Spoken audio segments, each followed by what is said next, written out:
Hour historical and beautiful Bangladesh YouTube চ্যানেলে আপনাদের সবাইকে স্বাগতম। আজ আমরা কথা বলবো বাংলাদেশের জাতীয় পাখি দোয়েল পাখিটি নিয়ে। পাখিটির ইংরেজি নাম হলো Oriental magpie-robin আর বৈজ্ঞানিক নামটি হলো Copsychus saularis। দোয়েল পাখিটির আকার 15 থেকে 20 সেন্টিমিটার বা 7 থেকে 8 ইঞ্চি লম্বা। এর লেজ আছে যা অধিকাংশ সময় খাড়া করে রাখে এই পাখিটি। পুরুষ দোয়েলের শরীরের উপরি ভাগ ও গলার নিচে কালো রঙের পেট সাদা, ডানার দুপাশে সাদা রঙের প্যাঁচ আছে। আর স্ত্রী দোয়েলের উপরি ভাগ ও গলার নিচে ছাই রঙের হয়। পেটের অংশ পুরুষ দোয়েলের মতো উজ্জ্বল নয়, বরং কিছুটা ফিকে সাদা। নানা রকম সুরে ডাকাডাকির জন্য দোয়েল সুপরিচিত। অস্থির এই পাখি সর্বদা গাছের ডাল বা মাটিতে লাফিয়ে বেড়ায় খাবারের খোঁজে।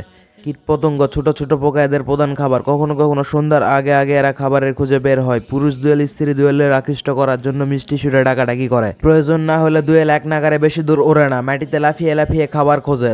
ধান কিংবা ভাত খাওয়ার জন্য এই পাখিটি আমাদের ঘরে ঢুকে পড়ে। শীতের সময় এই পাখিটি ডাকাডাকি করে না। বাংলাদেশের বিভিন্ন সাংস্কৃতিক কর্মকাণ্ডে এবং দেশের ঐতিহাসিক প্রতীক হিসাবে দোয়েল খুব তাৎপর্যপূর্ণ। বিভিন্ন কবি সাহিত্যিকের লেখাতে এই পাখিটির উল্লেখ পাওয়া যায়। বাংলাদেশে 2 টাকার মুদ্রাতে এই পাখিটির ছবি আছে। এই পাখিটির নামে বাংলাদেশের রাজধানী ঢাকাতে দোয়েল চত্বর নামে একটি সড়ক আছে, যা ঢাকা বিশ্ববিদ্যালয় এলাকার মাঝে অবস্থিত।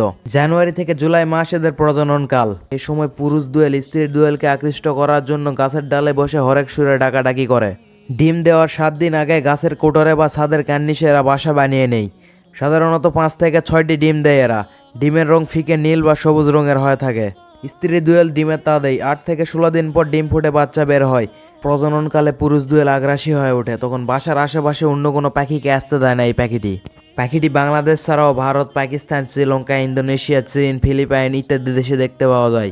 আমার মতো আপনারাও একটা জিনিস হয়তো খেয়াল করেছেন, এই পাখিটি আগের মতো আর দেখতে পাওয়া যায় না। এর কারণ হলো শহরে যে ধরনের আলো দেওয়া হচ্ছে সেগুলো মানুষ এবং পাখি উভয়ের জন্যই ক্ষতিকর। তাছাড়াও রাসায়নিক পদার্থ অতিরিক্ত নির্গমনের ফলে এই পাখিটির সংখ্যা দিন দিন কমে যাচ্ছে। আর একটি বড় কারণ হলো অবাধে বন জঙ্গল কেটে ফেলা। এর কারণে এই পাখিটি বসতি হারাইতেছে। তাই আমাদের এই বিষয়গুলো নিয়ে সচেতন হইতে হবে, না হলে এই পাখিটির অস্তিত্ব আমরা আটকাতে পারবো না। এই পাখিটিকে নিয়ে লোককথা বা গল্প রয়েছে, আপনারা যদি শুনতে চান আমাদের জানাবেন।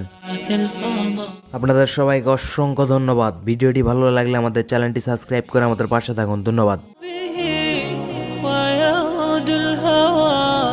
ككبش ذبيح بذكر الإله تطيب الحياة تسر أسى